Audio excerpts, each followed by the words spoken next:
একদিন হযরত জিবরাইল আলাইহিস সালাম নবী করিম সাল্লাল্লাহু আলাইহি ওয়াসাল্লামের কাছে আসলেন এবং তিনি বললেন, ইয়া রাসূলুল্লাহ, মহান আল্লাহ তাআলা আমাকে এত জ্ঞান দান করেছেন যে সমুদ্রের মধ্যে যত মাছ আছে আমি গুনতে পারি, মরুভূমির যত বালিকণা আছে আমি গুনতে পারি, পৃথিবীর সকল পাথর এবং পাতা আমি গুনতে পারি, এমনকি আকাশের তারকারাজিও আমি গুনতে পারি, কিন্তু একটা জিনিস আমি কখনো গুনতে পারবো না। তখন নবী করিম সাল্লাল্লাহু আলাইহি ওয়াসাল্লাম জিজ্ঞাসা করলেন, সেটা কি?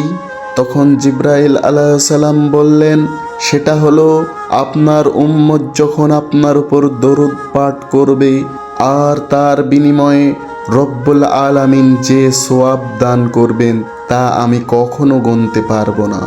সুবহানাল্লাহ। হাদিসটি বেশি বেশি শেয়ার করে বন্ধু বান্ধবদের জানিয়ে দিন।